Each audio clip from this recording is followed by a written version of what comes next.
देवियों और देवताओं, प्रकृति भिन्न आत्म अस्तित्व और पुनर्जन्म तथा बंध मोक्ष, इनके विषय में मैं थोड़ी चर्चा आप लोगों के सामने करूंगा।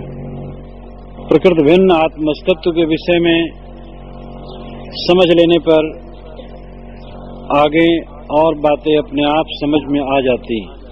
आत्म अस्तित्व को समझना सबसे बड़ी चीज है। मैं कौन हूं? हम बाहर की चीजों को समझने की चेष्टा करते हैं, लेकिन अपने आप को समझने की चेष्टा नहीं करते। जब तक कोई आत्मा को नहीं समझता है, परमात्मा नहीं समझ सकता है। इसलिए आत्म अस्तित्व समझना चाहिए। दुनिया में अध्ययन के केवल दो विषय हैं, एक स्व, दूसरा पर। स्व यानी खुद, पर यानी जो अलग हो। स्व चैतन्य है, पर जड़ है। चैतन्य को साक्षी कहते हैं और जड़ को साक्ष। चैतन्य को दृष्टा कहते हैं और जड़ को दृश्य।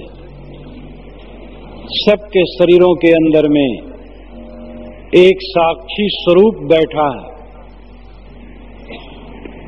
जैसे दीपक जलता हो और प्रकाशित करता हो, इसी प्रकार शरीर रूपी दीपक में, शरीर रूपी एक मकान में ज्ञान का दीपक जलता है, और जो ज्ञान का दीपक है मैं के रूप में है। मैं हूं। हर आदमी को हर समय यह आभास होता है, मैं हूं। जो कोई कहे कि मैं नहीं हूं कह करके सिद्ध कर रहा है कि मैं हूं। स्वयं न हो करके कोई नहीं कह सकता मैं नहीं हूं। जैसे कोई कहता हो कि मैं बाल ब्रह्मचारी, मेरा पिता बाल ब्रह्मचारी, तो इससे सिद्ध हो गया कि उसका पिता बाल ब्रह्मचारी नहीं है। कोई कहता मेरा पिता बाल ब्रह्मचारी है। अगर मेरा पिता बाल ब्रह्मचारी है तो मैं कैसे हुआ? मैं हूं तो मेरा पिता बाल ब्रह्मचारी नहीं है। मेरा पिता बाल ब्रह्मचारी है, ये कहना असंभव दोष युक्त है। कोई कहे मेरे मुख में जीभ नहीं है, तो सिद्ध हो गया जीभ है। जीभ है तब कहता है मेरे मुख में जीभ नहीं। पंडित गोविंद वल्लभ पंत, जो बहुत बड़े राजनेता थे, एक बार एक जनसभा में भाषण कर रहे थे, तो विरोधी पार्टी वाले दूर खड़े थे। कहे पंडित जी आपका भाषण नहीं सुनाई देता है। तो उन्होंने कहा मेरी बात आप तक नहीं जा रही है? कहे हाँ नहीं जा रही है। सारा समाज हंस पड़ा। तब उन विरोधी पार्टी वालों को ये पता लगा कि हम लोगों की बेवकूफी हुई सिद्ध, क्योंकि उनकी बात मेरे कानों तक नहीं आती है, तो कैसे कहते हैं कि नहीं आती उनकी बात सुनकर। उन्होंने कहा मेरी बातें आप तक नहीं जा रही? कहा हाँ नहीं जा रही। नहीं जा रही तो कैसे जाने? एक सज्जन ने लिखा था कि अगर मेरा पत्र आपको नहीं मिलेगा तो लिखिएगा कि नहीं मिला। अब जब उनका पत्र नहीं मिलेगा तो कैसे लिखेंगे नहीं मिला? हमें क्या पता कि आप पत्र भेजें। तो बिना सोचे समझे भी लोग कह देते हैं मेरे मुख में जीभ नहीं है। ये कहना सिद्ध करता है कि मेरे मुख में जीभ है। मैं नहीं हूं कोई कहता है, सिद्ध हुआ वह है, तभी तो कहता मैं नहीं हूं। मैं हो करके ही मैं नहीं हूं कहता हूं। आत्म अस्तित्व परम अस्तित्व है। सत्ताएं दो हैं, जड़ और चेतन। दोनों सत हैं। जड़ सत है और चेतन परम सत है। क्योंकि जड़ का विवरण देने वाला भी चेतन ही है। चेतन ही बताता है ये मिट्टी है, ये पानी है, ये आग है, ये हवा है, ये ऑक्सीजन है, ये हाइड्रोजन है, ये नाइट्रोजन है। तो जड़ का विवरण देने वाला चैतन्य, और चैतन्य ही आपका अपना स्वरूप है। मैं कौन हूं, इसका बोध हर इंसान को होना चाहिए। आचार्य विनोबा भावे ने लिखा है कि हर स्कूल में बच्चों को पढ़ाना चाहिए कि जीव देह से अलग होता है, लेकिन उनकी बात कौन सुनता है। तो देह में रहने वाला देही, देह का धारण करने वाला, देह में रह करके मैं और तू का बोध करने वाला, सारे जड़ पदार्थों पर विचार करने वाला, सबके अंदर में बैठा हुआ साक्षी स्वरूप चैतन्य, वही तुम्हारा स्वरूप है। अपने आप को पहचानना बहुत जरूरी है। मैं कौन हूं? लोग कहते हैं मैं आदमी हूं, तो ठीक है व्यवहारिक ढंग से, और लोग कहते हैं ये एड़ी से चोटी तक काया जो खड़ी यही तो मैं हूं, लेकिन एक दिन तो काया पड़ी रहती है और उसमें मैं कहने वाला नहीं रहता, तो कैसे मान लिया जाए कि ये काया ही मैं है? जीव के न रहने पर ये 3.5 हाथ की काया किसी काम की नहीं रहती है। जीव के निकल जाने पर गुरु गुरु नहीं रह जाता, पिता पिता नहीं रह जाता, माता माता नहीं रह जाती, पूज्य पूज्य नहीं रह जाता, प्रिय प्रिय नहीं रह जाता, दुष्ट अप्रिय प्रिय नहीं रह जाता। मुर्दा हो गया, शरीर मात्र है, शरीर जड़ है। चैतन्य सत्ता जड़ से बिल्कुल अलग है। दाल भात को रोटी सब्जी नहीं खाते हैं, या दाल भात रोटी सब्जी को पीढ़ा और लोटा नहीं खाते हैं। भोग को भोग नहीं भोगते, किंतु भोगों को भोगने वाला भोक्ता होता है। भोक्ता सदैव चैतन्य होता है और भोग जड़। आंख से देखा जाता है, कान से सुना जाता है, नाक से सूंघा जाता है, चाम से छुआ जाता है, जीभ से चखा जाता है, मन से सोचा जाता है। 5 ज्ञानेंद्रियों द्वारा जो कुछ हम जानते हैं वो सब का जानने का केंद्र मैं है। एक आदमी एक रूप देखा, एक आदमी एक शब्द सुना, एक आदमी गंध सूंघा, एक आदमी कोई स्पर्श किया और एक आदमी कोई रस चीखा, तो इन 5 विषयों का ज्ञान एक छठे को नहीं होगा। लेकिन हमारे शरीर के अंदर में जो इंद्रियां हैं, किसी इंद्री से हम रूप देखते हैं, किसी से रस चखते हैं, किसी से स्पर्श करते हैं, किसी से गंध सूंघते हैं, किसी से शब्द सुनते हैं, लेकिन सबका अनुभव मैं करता हूं। इसलिए इंद्रियां स्वतंत्र नहीं हैं। जैसे हर आदमी स्वतंत्र है और एक का भोगा हुआ विषय दूसरा अनुभव नहीं करता। एक आदमी भोजन कर रहा है तो दूसरा नहीं बता सकता है कि नमक कम है कि ज्यादा है, क्योंकि उपभोक्ता अलग है। लेकिन 5 ज्ञानेंद्रियों द्वारा जो कुछ अनुभव में आया उसका ज्ञाता मैं हूं। इसलिए 5 ज्ञानेंद्रियां स्वतंत्र नहीं है। 5 ज्ञानेंद्रियों के ऊपर जो मैं तत्व है उसमें बोधा है। जो ज्ञाता होता है वही बोधा होता है, वही दृष्टा होता है, वही मनता होता है। ज्ञाता यानी जान लेने वाला, बोधा यानी अच्छी तरह से गहराई में पहुंच करके समझ लेने वाला, मनता यानी मनन करने वाला, जान लेने के बाद ही मनन होता है। तो ज्ञाता ही बोधा होता, वही मनता होता है। एक काल में जो कुछ मैंने देखा है, दूसरे काल में उसी को मैंने सोचा है। देखने, सुनने, सोचने इत्यादि के सारे संस्कारों को क्रमबद्ध करके रखने वाला जो है वह कौन है? वह मैं तत्व है। 20 वर्ष के पूर्व की बातों को मैं याद करता हूं। विज्ञान मानता है शरीर के सारे कण 7 वर्ष में बदल जाते हैं, और अगर मैं भी परमाणुओं का संव्यूहन होता तो 7 वर्ष के पहले वाली बात मुझे याद न रहती। लेकिन अगर मेरी उम्र 60 वर्ष की है तो कम से कम 50, 52, 53 वर्ष की पूर्व की बातों को याद रखता हूं। 100 वर्ष की उम्र वाला व्यक्ति 90 वर्ष पूर्व की बातें याद करता है। तो ये जो अस्थाई ज्ञाता एक अंदर में बैठा हुआ है, वो कौन है? वह परमाणुओं का संव्यूहन नहीं है, वो तत्वों का संयोग नहीं है, वो एक रस है, अखंड है, नित्य सत्ता है। वो प्रकृति से नहीं बना है, क्योंकि प्रकृति जड़ है, कारण गुणपूर्वक, कार्य गुणों दृष्ट है।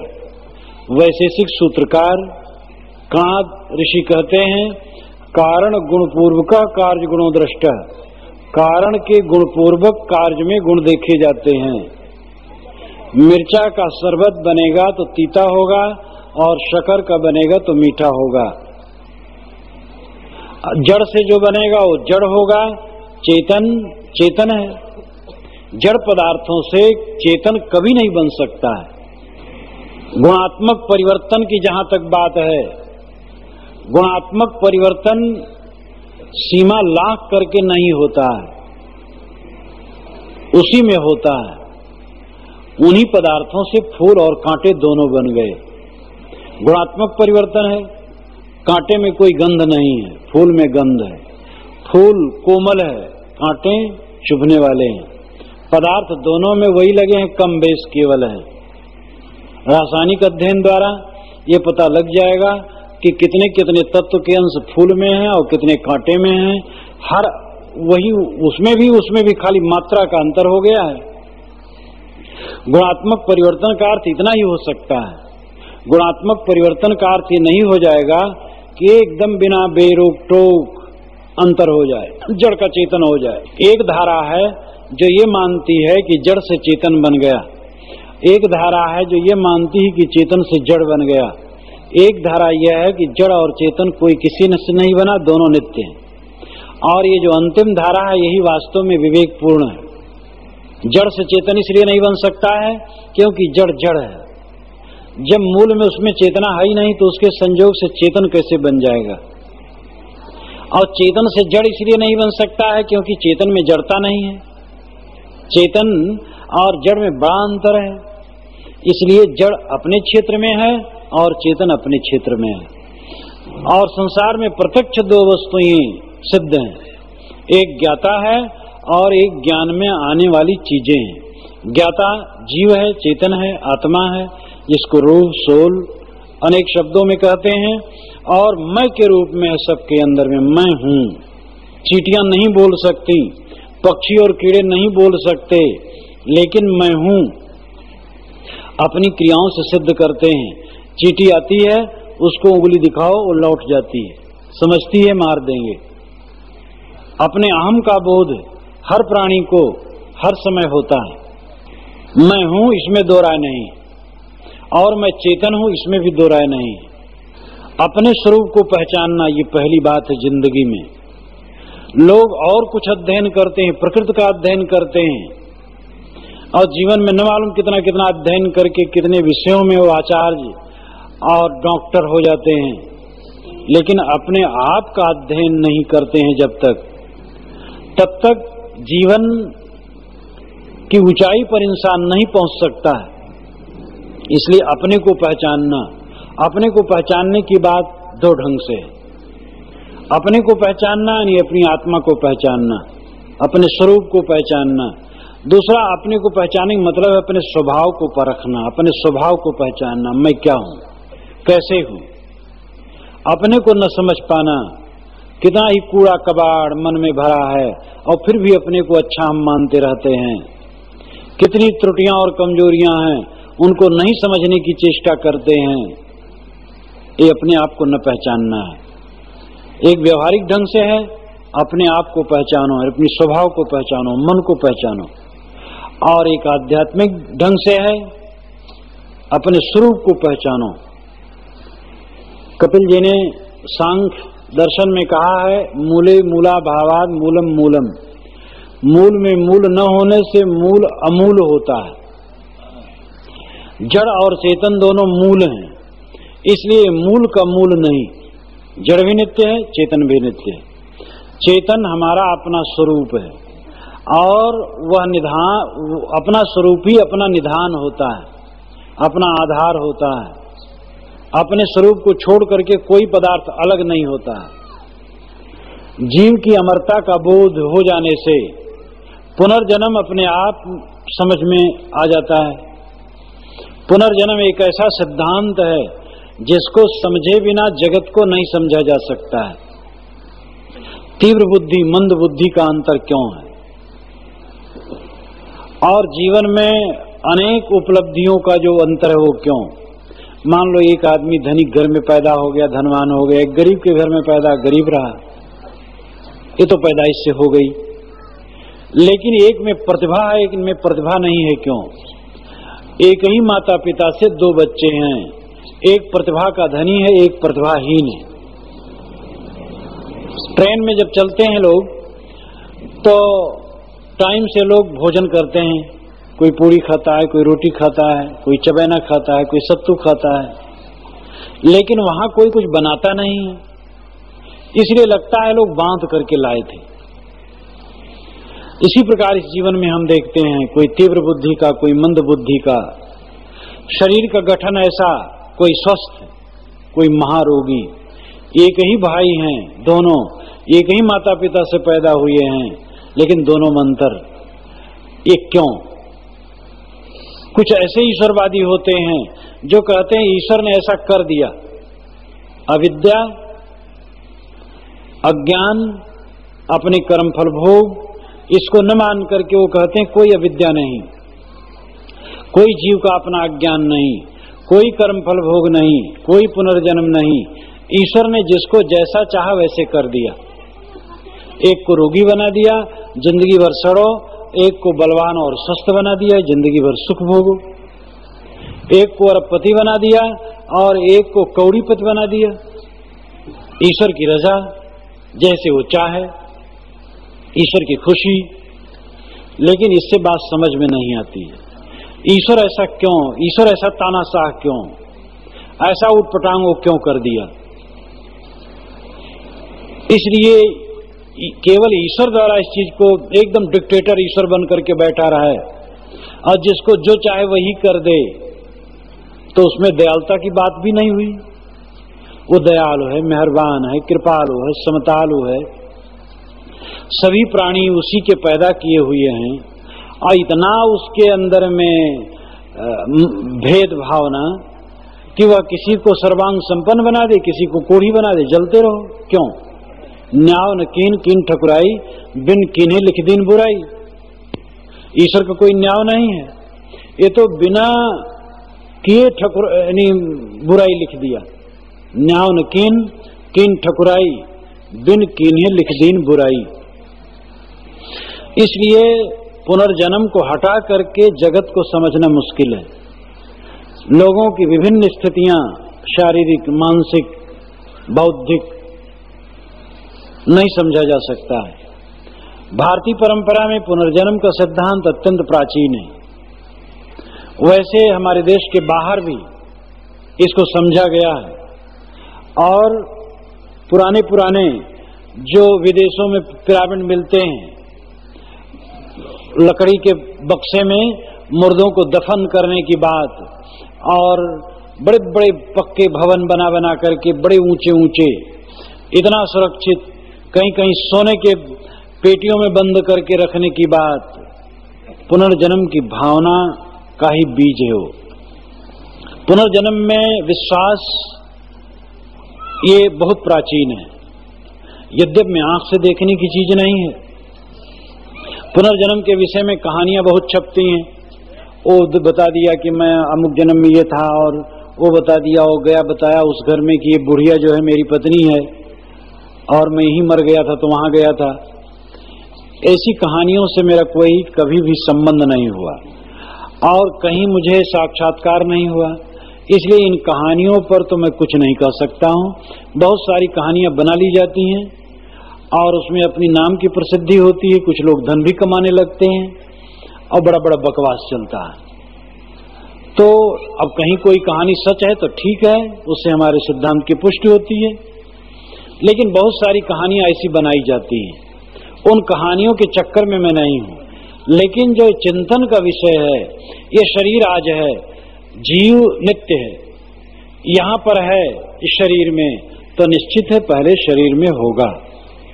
अचानक ये शरीर नहीं खड़ा हो गया है, शरीर बनने के पीछे कारण है, कारण कारज की एक अटूट व्यवस्था है। महात्मा बुद्ध ने भी ये बात मानी है कि कारण कारज की एक अटूट व्यवस्था है, यह होने से यह होता है, प्रतीत समुत्पाद उन्होंने अपनी भाषा में कहा है, यह होने से यह होता है। शरीर अचानक नहीं खड़ा हो गया, शरीर के पीछे कारण कारज की व्यवस्था है। इसलिए पुनर्जन्म सिद्धांत को समझने के लिए ये भी हमें समझना होगा कि शरीर अचानक नहीं खड़ा हुआ, और अब शरीर नहीं रहेगा तो वस्तु तो कुछ मिटती नहीं है। विज्ञान भी मानता है कि दुनिया में कोई भी मूल वस्तु मिटती नहीं है और एक नई वस्तु बनाई नहीं जा सकती। जो वस्तुएं हैं उन्हीं में उदल बदल करके कुछ बन जाए, ये अलग बात है, लेकिन शून्य से एक स्वतंत्र वस्तु बन जाए असंभव है। और ऐसी वस्तु बन जाए कि वो वस्तु भी स्वतंत्र हो। बनी हुई वस्तु स्वतंत्र कहाँ होगी? जो न बनी हुई वस्तु ही स्वतंत्र होती है। जड़ और चेतन ये न बनी हुई वस्तु हैं, अनादि हैं, अनंत हैं, इसलिए नित्य हैं। पुनर्जन्म के विषय में ये समझना होगा कि संस्कारों के क्रम जैसे आज हमारे चलते हैं जीवन में, वैसे जन्मांतर में भी चलते हैं। सारे कर्म के फल भोग यही नहीं मिट जाते हैं, ऐसे ऐसे गहरे भी कर्म होते हैं जिसका परिणाम दूरगामी होता है। हम देखते हैं कि किसी को हम कट शब्द कह दें तो मन मलिन हो जाता है हमारा ही, और कई दिनों तक और बहुत दिन तक खटकता रहता है। लेकिन अगर हम किसी की हत्या कर दें तो वो बड़ा भयंकर बीज बनता है। उसके संस्कार बड़े जटिल होते हैं, गाली वाले संस्कार हल्के होते हैं। छोटी मोटी भूल होती है, वो भूल भी कई दिनों तक खटकती है। बड़ी भूलें और दूरगामी होती हैं, उनके परिणाम जो जितने कर्म गहरे में होंगे उनके परिणाम भी बड़े गहरे में होंगे। और बड़े बड़े लोगों के जीवन में भी बातें घटी, बड़े ज्ञानी मुनि रहे लेकिन गलत काम किए तो अंतरात्मा उनकी अंत में छटपटाती रही गलत काम करने के कारण से। तो जीवों के संस्कार, कर्म करना सरल है लेकिन कर्म के पीछे उसमें जुड़ जाना पड़ता है। हम बैठे हैं और कोई भी कर्म कर डालना बड़ा सरल है, चाहे अच्छा करें चाहे बुरा करें, चाहे हम यहाँ किसी की पूजा कर लें और चाहे किसी की एक डंडा मार दें। लेकिन पूजा करने के बाद मन प्रसन्न रहेगा और डंडा मारने के बाद कोई हमें भी डंडा मार दे तो अलग है, न भी मारे तो जो अंदर में हमारे डंडे चलेंगे मन में वो बहुत दूर तक जाएंगे। इसलिए जो कुछ भी मनवाणी कर्मों द्वारा मनुष्य करता है उनके संस्कारों का संग्रह अंदर में होता है। वह संस्कार जीवात्मा को निरंतर कचोटते हैं और ये जन्मांतर में भी चलते हैं।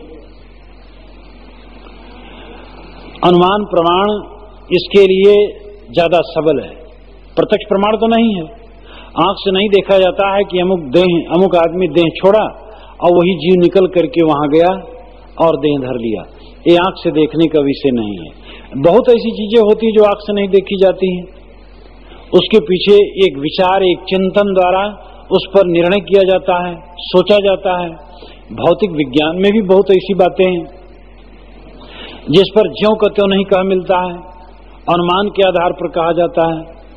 एक बूंद पानी हम अपने हाथ में लेते हैं और पानी सूख गया, पानी कहाँ गया कह नहीं सकते हैं, लेकिन ये हम नहीं कहेंगे कि पानी मिट गया।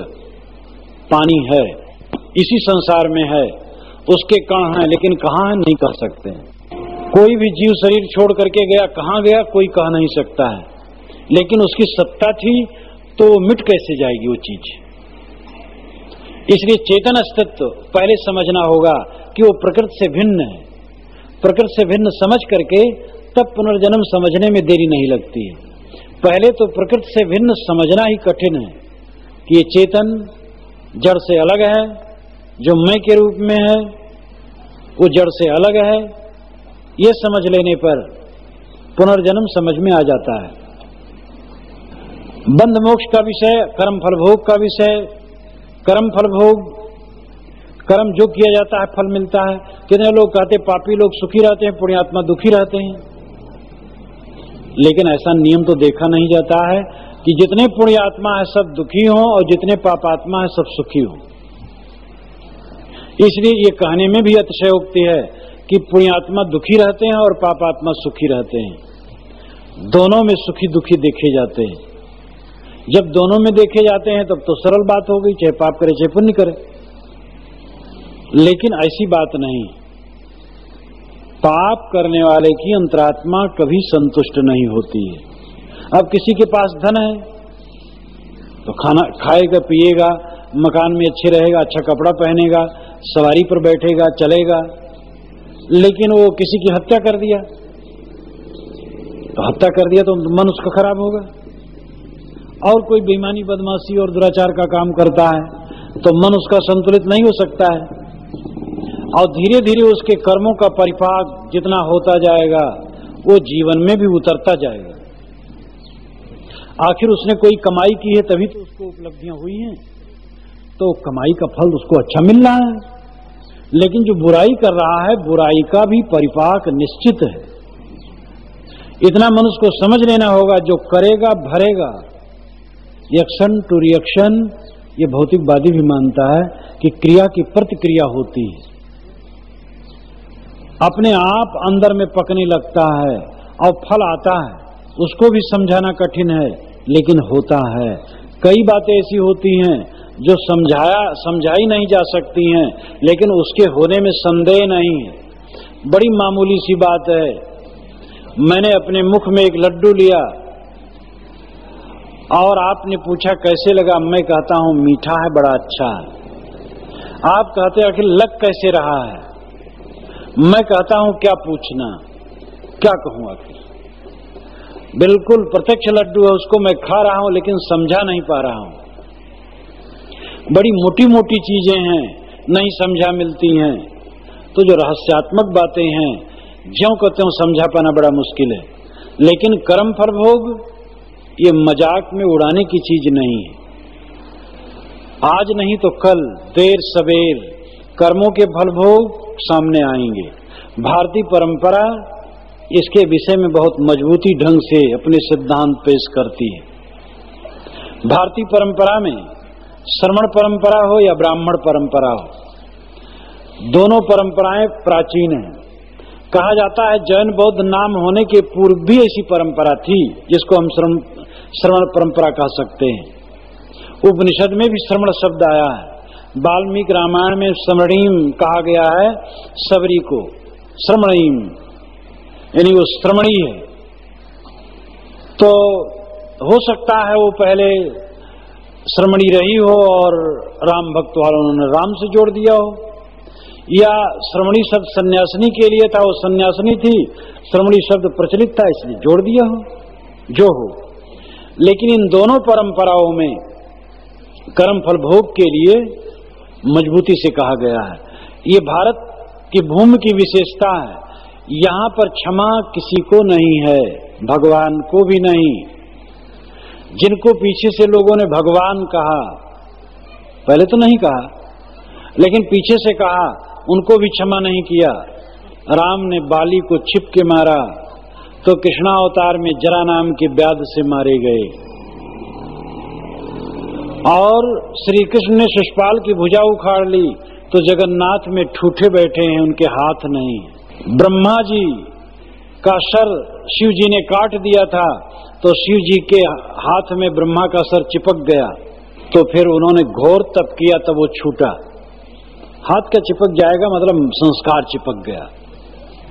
उनके मन में हुआ कि मैंने बड़ा गलत काम किया। अब ये सब कहानियां कहां तक सच है कुछ ठिकाना नहीं, लेकिन इन कहानियों के माध्यम से विद्वान बताते हैं कि कर्म का फल भोग इन सबको भोगना पड़ा। कबीर साहब ने कहा है, अपनो कर्म न मेटो जाई, कर्म के लिखा मिटे धो कैसे, जो जो कोट सिराई। गुरु वशिष्ठ में लगन सुधार सूर्य मंत्र एक दीन्हा, जो सीता रघुनाथ ब्याही पलेक संचन कीन्हा। तीन लोक के कर्ता कहिए बाल बधो बरी आई, एक समय ऐसी बनी आई उन्हों अवसर पाई। नारद मुनि को बदन छिपायो कीन्हो कपि को स्वरूपा, शिशुपाल की भुजा उपारी आप भयो हर ठूठा। पार्वती को बाँझ न कही, ईश्वर न कही भिखारी, कहीं कबीर कर्ता की बातें, कर्म की बात निनारी। राम को, कृष्ण को, विष्णु को, शिव को, सबको अपने अपने कर्म फल भोगने पड़े। इस शब्द में साहब कहते हैं, जो कि पुराणों में प्रसिद्ध है, पुराणों के अनुसार वे कहते हैं। तो जिन पंडितों ने राम और कृष्ण को अवतार घोषित किया, उन्हीं पंडितों ने कहा राम और कृष्ण को भी अपने कर्म फल भोगने पड़े। ये भारतीय परंपरा की विशेषता है। इस्लामिक परंपरा वाले मोहम्मद के लिए ऐसा नहीं कहेंगे, ईसाई परंपरा ईसा के लिए ऐसा नहीं कहेगी, लेकिन भारतीय परंपरा राम और कृष्ण को भी कहती है कि उनको भी अपने कर्म फल भोगने पड़े। ब्रह्मा शिव भी अपने कर्म फल भोगते हैं। ये भारतीय परंपरा की विशेषता है। मतलब चिंतन की गहराई में इन लोगों ने पहले ही प्रवेश किया है। कर्म फल भोग सबको भोगने होते हैं, इसका हमें विश्वास करना चाहिए। तत्काल जो कुछ हम कर्म करते हैं उसका परिणाम तत्काल ही मन में आता है। छल करके किसी का चित्त संतुष्ट नहीं हो सकता, इसलिए कर्म फल भोग को हमें समझना होगा। और ये कालांतर में भी चलते हैं। एक बच्चा जन्मते ही रोगी पैदा हुआ, एक स्वस्थ पैदा हुआ, एक प्रतिभा का धनी, एक बुद्धू। क्यों? ये अपने ही कर्मों के संस्कार हैं, अपने ही कर्म फल भोग हैं। ऐसे भी आदमी मिलते हैं जो जीवन में बिल्कुल निर्दोष हैं। मैं एक धोबी के लड़के को जानता हूं, बहुत से ऐसे हैं, लेकिन उसके लड़के को मैं जानता हूं, पता नहीं वो हैं कि नहीं है। इतना सीधे, पिता पुत्र दोनों, पूरा घर बहुत बढ़िया स्वभाव के। गांव में उनकी प्रतिष्ठा थी। ब्राह्मण क्षत्रिय लोग अपने मन में उनको स्थान रखते थे कि भाई बड़े भागी तो क्या, भागी धोबी तो क्या पूछना है। एक बार जमीन की बात थी तो लोगों ने कहा कि तुम भी बोलो जमीन फर्जी। और वो चला था जब भारत आजाद हुआ था, लोगों की जमीन लेकर के वो बोते थे। तो जब डिप्टी आया तो पूछा भागी धोबी कौन है? हाँ हुजूर मैं हूँ। ये जमीन तुम्हारी है? नहीं हुजूर हमारी नहीं है, फलाने बाबू का है, मैं बटाई पर जोतता हूँ। सबके सर झुक गए और वो बड़े सुखी रहे। उनके एक ही लड़का था, अब महागौ, बड़ा सीधा साधा, जीवन में कोई दुराचार नहीं, लेकिन वो 12 वर्ष 13 वर्ष की उम्र से ही वो कोढ़ी हो गया। 30 वर्ष की उम्र तक पहुंचते पहुंचते एकदम फूट फूट के बहने लगा और जीवन में कोई दोष उसके नहीं। क्यों हो गया? तो इस प्रकार कर्म के फल भोग मनुष्य को होते हैं, आज भी होते हैं, कालांतर में भी होते हैं। ये एक तथ्य है। अगर ये माना जाए कि अनुमान मात्र है, एक आदर्श मात्र है, और इस पुनर्जन्म का आदर्श रख करके आदमी को सत शिक्षा दी जा रही कि भाई तुम्हें अपने कर्म फल भोग आज भी और आगे भी भोगने पड़ेंगे, तो भी अच्छा है। अच्छे आदर्शों की कल्पना करके समाज को शिक्षित करना और जीवन भर सदाचारी रहें, इसके लिए प्रेरित करना बुरी बात तो नहीं है, कोई खराब आदर्श तो नहीं है। ये भी ताल ठोक करके कोई नहीं कह सकता कि पुनर्जन्म नहीं होता है। कैसे कहा जाए? होता हो। अगर ये ताल ठोक करके नहीं कहा जाता कि होता है, तो ये भी नहीं कहा जा सकता कि नहीं होता है। इसलिए ये आदर्श मात्र माना जाए कि पुनर्जन्म सिद्धांत एक आदर्श है, अच्छा आदर्श है, और इस आदर्श को इसीलिए रखा जाता है कि आदमी बुरा काम न करे, तो अच्छा है। इस आदर्श को सबको मानना चाहिए और अपने कर्म फल भोगने हैं, इसलिए हमें बुरे कर्म न करना चाहिए। लेकिन मैं ही नहीं, बहुत से लोग, करोड़ों लोग केवल आदर्श इसको नहीं मानते, तथ्य मानते हैं, और ये तथ्य है भी। तो कहने मतलब है कि कर्म फल भोग पर सबको विश्वास होना चाहिए। हम धोखा स्वयं नहीं चाहते अपने लिए, दूसरे को धोखा देते हैं। पुराने ग्रंथों में सस्ता नुस्खा नहीं है, नए नए ग्रंथों में सस्ते नुस्खे निकल आए हैं। पुराने ग्रंथों में जैसे कि उपनिषदें हैं, जो अध्यात्म के ग्रंथ हैं, उसमें कहीं सस्ता नुस्खा नहीं है। और शास्त्र हैं, 6 शास्त्र हैं, कहीं सस्ता नुस्खा नहीं है कि गंगम नहाओ पाप कट जाए, चाहे जितना पाप करो, शाम को राम राम कह दो पाप कट जाए, कहीं नहीं। कर्म फल भोग भोगना है, सुधारो। ये तो पीछे पुराण काल में बहुत बढ़ाया गया। बौद्ध के तरफ, जैन के तरफ लोग काफी झुक रहे थे, तो पंडितों ने कहा कोई बात नहीं, हमारे यहाँ रहो, कुछ फर्क नहीं पड़े, चाहे जैसे करो। बौद्धों में जाओगे कितना सदाचार धारण करोगे तब तुम बड़े बनोगे। यहाँ तो गंगम नहाओ बस पाप कट जाएगा। तो होड़ थी और होड़ में भूल गए और घुमाने के लिए उन्होंने न मालूम क्या क्या कह डाला। ये तो प्रयाग में जो रहता है उसको तो पाप छूता भी नहीं है। कहीं तीर्थ यात्रा में हो और वहां मरने का समय आ जाए तो प्रयाग प्रयाग कह दो तो वहीं मुक्त हो जाओगे।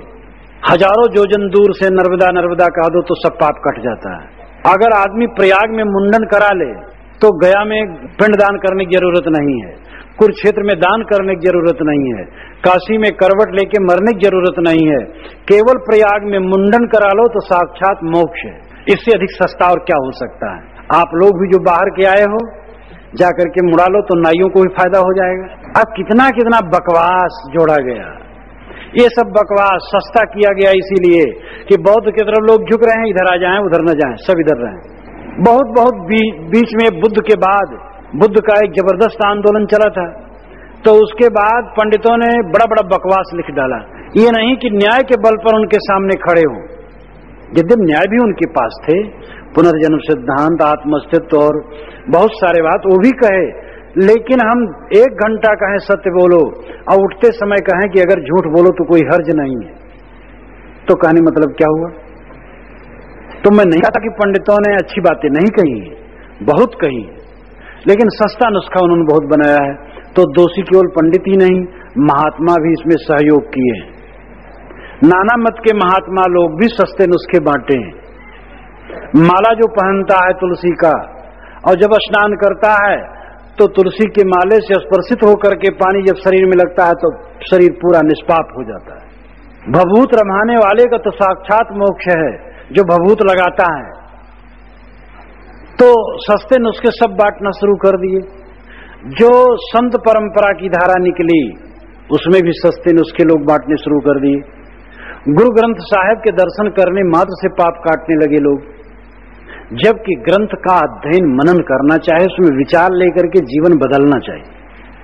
जैसे पंडित लोग पोथी रख करके पूजते हैं, वैसे संत परंपरा वाले कितने पोथी रख करके पूजने लग गए। चिंतन छूटता चला गया, अब आदमी एकदम भोला भाला बनता चला गया। तो दोष एक जगह का नहीं है, कहीं भी जहां कमजोरी आएगी दोष बढ़ेंगे। तो कर्म फल भोग के विषय में माफी की कोई गुंजाइश नहीं है। लहसुन प्याज खाओगे दुर्गंधी की डकार आएगी, चाहे 1000 बार राम को, 1000 बार गुरु को, 1000 बार गंगम ना हो। जब उसका असर खत्म हो जाएगा दुर्गंधी की डकार नहीं आएगी। लहसुन प्याज ना खाओ, दुर्गंधी की डकार अपने आप नहीं आएगी। दुर्गंधी की डकार से बचने के लिए दुर्गंधित चीज न खाना ही उपाय है। ये नहीं लहसुन प्याज खाते जाओ और कोई जप करते जाओ, गंध न आवे, कैसे होगा। इसलिए हमें चाहिए कि ठोस भूमिका पर स्थिर हों। जो कुछ हमारे अंदर में कर्म करके संस्कार जम जाएंगे उनके परिणाम भोगने हैं, इसलिए बड़ी सावधानी से हमें कर्म करना चाहिए।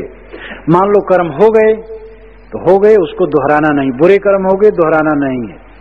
अगर अच्छे कर्म करते चले जाएंगे तो संस्कार शुद्ध होते चले जाएंगे, निर्मल चित्त होता चला जाएगा और आदमी कल्याण का पात्र बनता चला जाएगा।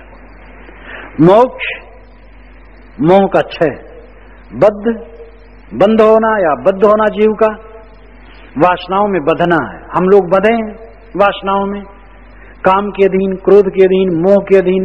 देह में तो खैर बंधे ही हैं, लेकिन काम, क्रोध, लोभ, मोह के अधीन थोड़ी थोड़ी वासना में उलझ जाते हैं। ये बंधन नहीं है। स्वतंत्र कहां है? अगर काम के अधीन है, क्रोध के अधीन है, मोह के अधीन है, लोभ के अधीन है, आसक्ति के अधीन है, तो कहां मुक्त है? बंधन प्रत्यक्ष है, मोक्ष भी प्रत्यक्ष है। मोक्ष इसी जीवन में होता है, वासना का क्षय। जब जिसके अंदर में कोई ग्रंथि नहीं, कोई विकार नहीं, प्राण मात्र के प्रति हमदर्दी है और किसी भोग को भोगने के लिए ललक नहीं है मन में, यहां तक खाने पीने की चीजों में भी कोई ललक नहीं है, बस केवल पेट भरने के लिए वो खाता है, देखता है इतना कि वो शुद्ध हो और सात्विक हो, सुपाच्य हो। बस कोई पहनने के लिए लालसा नहीं, ये चीज मिले, जैसा मिले केवल तन ढक जाए।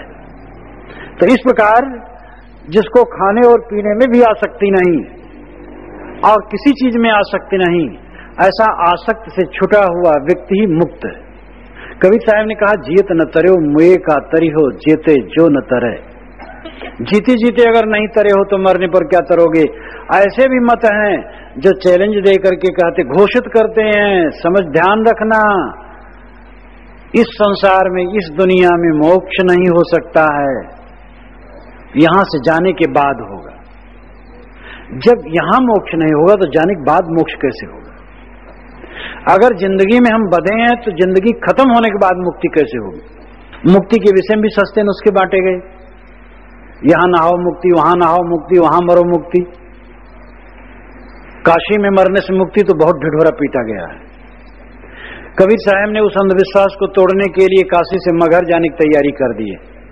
उनकी उम्र थी 119 वर्ष की लगभग, और उन्होंने घोषणा कर दी कि मैं मगहर जा रहा हूं। कबीर साहब अपनी 35-40 वर्ष की उम्र में ही भारत में गूंज गए थे, और वो तो एकदम परिपक्व अवस्था थी। उनके बहुत श्रद्धालु थे बनारस में, तो सामान्य जनता तो आई ही, पंडित लोग भी आए। मैथिली पंडित आज भी काशी में, मिथिला के पंडित बड़े विद्वान और इतने तार्किक कि अपने मिथिला देश पर ट्रेन पर बैठते हैं, घट पृथ्वी पर रखा है, इसको सिद्ध करते हैं दो व्यक्ति, खंडन मंडन करते हैं, और बनारस के प्लेटफार्म पर उतर करके सिद्ध कर देते हैं घट जमीन पर रखा है। इतनी बाल की खाल काटने वाले ये नैयायिक लोग प्राय उसी तरफ हुए हैं, गौतम इत्यादि। तो मैथिली पंडित लोग आए और कहे, महाराज आप क्या कर रहे हैं, बड़ा भोलापन आप कर रहे हैं। जो मुक्ति का धाम है काशी छोड़ करके आप मगहर जा रहे हैं, जहां आदमी गधा होता है मर करके। ये प्रसिद्धि थी कि मगहर मरे सो गधा हो। तो कबीर साहब ने समझाया, समझाने के बाद पद बनाया। वो पद बीजक में है, लोगा तुम ही मत के भोरा, ज्यों पानी पानी मिल गयो त्यों धुर मिला कबीरा। जो मैथिल को सांचा व्यास तोहर मरण हो मगहर पास। मगहर मरे सो गधा हो, भल प्रतीत राम सुख हो। क्या काशी क्या मगहर उसर, जो पे हृदय राम बसे मोरा। जो काशी तन तजे कबीरा, तो राम ही को कौन निहोरा। कबीर साहब ने कहा, पंडितों मैं भोला नहीं हूं, तुम ही भोले हो। लोगा तुम ही मत के भोरा। जैसे पानी में पानी मिल जाए तो क्या अलग कर सकते हो उसको, धूल में धूल मिल जाए कैसे अलग करोगे। इसी प्रकार ये मेरी आत्मा तो राम में मिल गई, अब उससे अलग होने वाली नहीं है। मगहर में बल नहीं कि हमें राम से कोई अलग कर दे। यहां ऊपरी ढंग से लगता है कि अपनी आत्मा अलग है, राम अलग है, ये कहने का तरीका है। अभिप्राय है जिसकी वृत्ति अपने राम में स्थित हो गई, स्वरूप में स्थित हो गई है, भला मगहर और काशी और ये सब में क्या फर्क पड़ेगा। जो आत्मा राम बन गया, सदैव आत्मा राम में रमण कर रहा है, किसी का मजाल है, कौन उसको अलग करेगा उससे। तो लोगा तुम ही मत के भोरा, ज्यों पानी पानी मिल गयो त्यों धुर मिला कबीरा। जो मैथिल को सांचा व्यास तोहर मरण हो मगहर पास। कबीर साहब कहते, अगर तुम लोग मिथिला के सच्चे पंडित हो तो तुम्हारा मरना भी मगहर के पास होना चाहिए। कहे क्यों? कहे मगहर मरे मरे नहीं पावे। अगर मगहर में मरोगे तो अमृत को पाओगे, और अंत मरे तो राम लजावे। मगहर छोड़ करके मरोगे तो राम को लज्जित करोगे, मुक्ति नहीं होगी। अगर मुक्ति होगी तो मगहर में मरने से ही मुक्ति होगी। पंडितों ने कहा, महाराज तब तो एक हम लोगों का बकवास है, एक आपका भी बकवास। हम लोगों का बकवास है काशी में मरने से मुक्ति, आपका बकवास है मगहर में मरने से मुक्ति। लेकिन कबीर साहब कच्चे कागज तो नहीं बने थे। वो बस्ती जिलम जो मगहर है उसको कहने लग जाए। वो कहते हैं मग नाम रास्ता, हर नाम ज्ञान। मगहर नाम ज्ञान मार्ग, ज्ञान मार्ग में मरो अमृत। ये बाहर के मगहर और काशी से कुछ फर्क नहीं पड़ेगा। ज्ञान मार्ग में मरो, मगहर मरे मरे नहीं पावे। जो ज्ञान मार्ग में मरता है वो अमृत को पाता है। अंत मरे तो राम लजावे। और ज्ञान मार्ग को छोड़ करके काशी अयोध्या में मर करके मुक्ति चाहता है तो जानो राम को लज्जित करता है। यानी आत्मज्ञान का कोई महत्व नहीं रह गया। जिंदगी भर पाप करो, काशी में मर जाओ, अयोध्या में मर जाओ, मुक्त हो जाओगे। ये राम भक्ति का कोई मतलब हुआ, स्वरूप ज्ञान का कोई मतलब हुआ। मगहर मरे सो गधा हो, भल प्रतीत राम सुख हो। मगहर में मरेंगे तो गधा हो जाएंगे। ये राम का विश्वास कहाँ रहा? क्या काशी, क्या मगहर ऊसर, जो पे हृदय राम बसे मोरा। अगर मेरे हृदय में राम की स्थिति है तो काशी में शरीर छूटे, मगहर में छूटे, घूर पर छूटे, कुछ फर्क नहीं पड़ता है। जो काशी तन तजे कबीरा, तो राम ही को कौन नहीं हो रहा। अगर कबीर काशी में शरीर छोड़ करके मुक्ति की आशा करता है तो राम भजन का कोई मतलब रहा नहीं। इसलिए मैं इस अंधविश्वास को तोड़ना चाहता हूं। और वे वहां से चल दिए और मगहर में आकर के उन्होंने शरीर छोड़ा। सारे अंधविश्वास के खिलाफ आंदोलन करना उनका पूरे जीवन का काम था। बड़े बड़े भौतिकवादी भी बुढ़ा जाते हैं तो कांप जाते हैं। काठमांडू में एक भौतिकवादी विद्वान थे, लेखक, जिंदगी भर आत्मा परमात्मा का उन्होंने खंडन किया था। जब बुढ़ाए तो डरने लगे और सोचे ऐसा ना हो भगवान होता हो तो हमें दंड दे। वहां पशुपतिनाथ के मंदिर में बैठ करके माला फेरने लगे। वो सोचे जिंदगी भर का पाप कट जाए। तो मामूली बात नहीं है सच्चाई में दृढ़ होना। भौतिकवादियों का अति और अध्यात्मवादियों की अति, ये दोनों अतियों से अलग कबीर साहब का बीच का रास्ता है। ऐसा भौतिकवादी नहीं बनना चाहिए कि देही सत हो जाए और सब बेकार हो जाए। अब ऐसा अध्यात्मवादी नहीं बनना चाहिए कि जगत को हम भूल जाएं, जगत के व्यवहार ही को भूल जाएं और कहें जगत तीनों काल में नहीं है, जबकि जगत तीनों काल में है। ये चांद, ये सूरज, ये पृथ्वी, नक्षत्र, ये झूठे नहीं है। मैं काशी में था तो एक डिप्टी रिटायर्ड वेदांती विचार के थे, मिला उला करते थे। मेरी पुस्तक पढ़े जगन मीमांसा, आए मेरे पास, वहीं मैं था। कहे महाराज आपने कोई ऐसी किताब लिखी है जिसमें लिखा है आपने जगत सच है? मैंने कहा बैठिए बैठिए बैठिए, आपको कैसे लगता है, ईमानदारी जरा बताइए तो ये काशी है कि नहीं? तो हंसने लगे। मैंने कहा देखिए सूरज अब ढल रहा है, ये है कि नहीं है, ईमानदारी से कहिए। जब मैं ईमानदारी कहूं तो बहुत हंसे। कहे महाराज हमारे वेदांती जी तो यही कहते हैं कि जगत तीनों काल में नहीं है। हम कहे आपको लगता कैसे? तो बड़े चक्कर में अब बस हंसे और उत्तर नहीं दे। तो जगत तो आज है, पहले रहा, आगे भी रहेगा। जगत आत्मा के स्वरूप में नहीं है, आत्मा के स्वरूप में जगत नहीं है, और जगत के स्वरूप में आत्मा नहीं है, न कि जगत अपने स्वरूप में भी नहीं है। तो जगत तो ठोस है, परिवर्तनशील ठीक है, लेकिन अपनी जगह पर उसकी सत्ता है, वो झूठ नहीं है। तो स्वप्न है, उसका अर्थ इतने है कि उसका संबंध हमारा स्वप्नवत है, वासना से हम देखते हैं और अभी हम सो जाएंगे, संसार हमारा भूल जाएगा। तो संबंध स्वप्नवत है, न कि वस्तु स्वप्नवत है। ये जगत स्वप्नवत नहीं है, जगत का हमारा संबंध स्वप्नवत है, इसलिए जगत स्वप्नवत कह दिया जाता है। तो इसलिए मोक्ष के विषय में मैं कह रहा था कि सदगुरु कबीर तो ऐसे थे, फौलादी थे, डगमगाने का कोई चांस नहीं था, डरने का कोई चांस नहीं था, निर्भय थे। और काशी में रह करके उन्होंने कहा मैं मगहर में मरने जा रहा हूं। जो पूरे भारत में प्रसिद्ध है, वो काशी के इस पाखंड को तोड़ रहा है कि काशी में मरने से मुक्ति होती है, और यह कहकर के पाप को बढ़ाना है कि कहीं मरने से मुक्ति होती है, कहीं नहाने से मुक्ति होती है। ये तो खूब पाप करते जाओ, प्रपंच करते जाओ और बस अपने जीव को झुठलाते जाओ। मुक्ति गति ऐसे ठट्ठा मजाक नहीं है, लड्डू नहीं खा लो, वो वासना का त्याग है। अंतः शरीरे ज्योतिर्मयो हि शुभ्रौ यम पश्यन्ति यतयः क्षीण दोषा। अंतः शरीरे ज्योतिर्मयो हि शुभ्रौ यम पश्यन्ति यतयः क्षीण दोषा।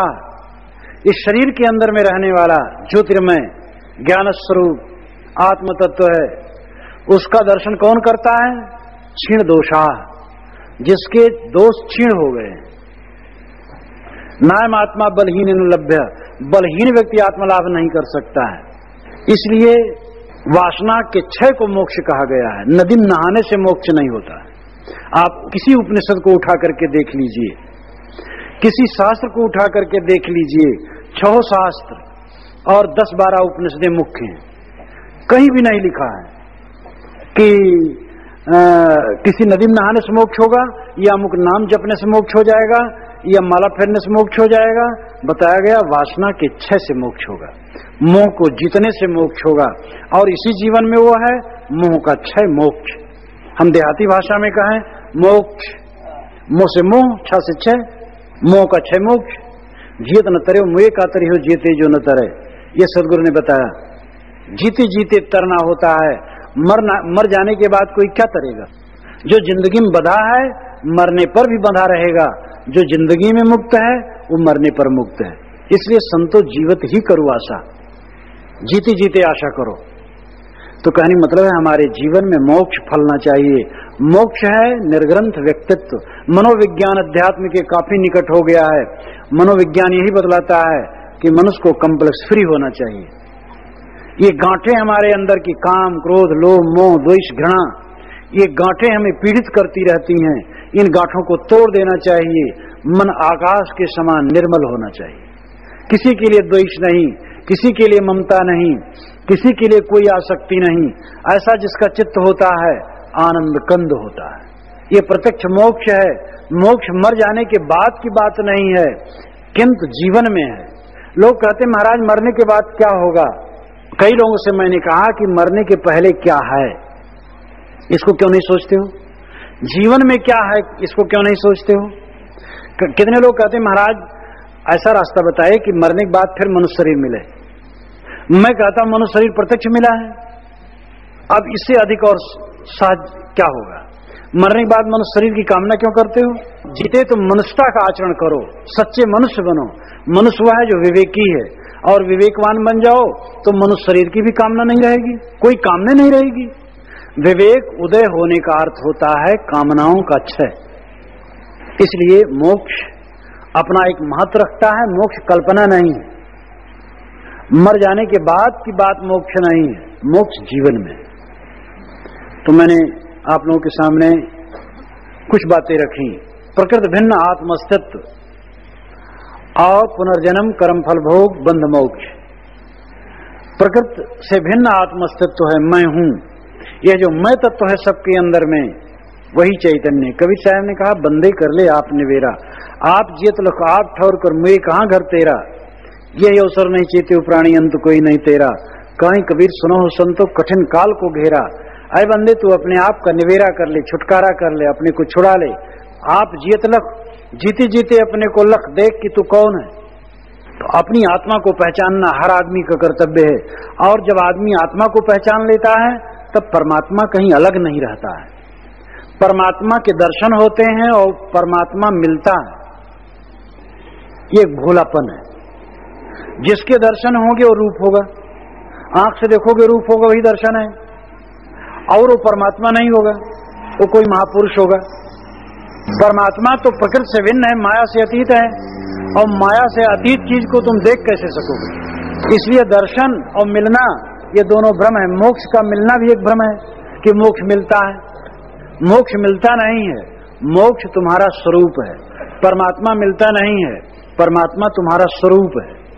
यह आत्मा जब शुद्ध हो गया तब इसी को परमात्मा कहते हैं। आत्मा महात्मा हो गया, परमात्मा हो गया। जब आत्मा महान आत्मा बन गया, निर्मल आत्मा बन गया, तब इसी को परमात्मा कहते हैं। और जब निर्मल हो गया बस वही मोक्ष है। तो मोक्ष, परमात्मा, ब्रह्म, राम, ये सब शब्द हैं। ऐसे खुदा, गॉड, ये अलग अलग शब्द हैं। वास्तविकता यही है कि हम अपने मन को शुद्ध करें। ये बिल्कुल प्रत्यक्ष अनुभव का विषय है, ये अनुमान का विषय नहीं। पुनर्जन्म तो अनुमान का विषय है, लेकिन मोक्ष अनुमान का विषय नहीं। जो जीवित मोक्ष है ये अनुभव का विषय है।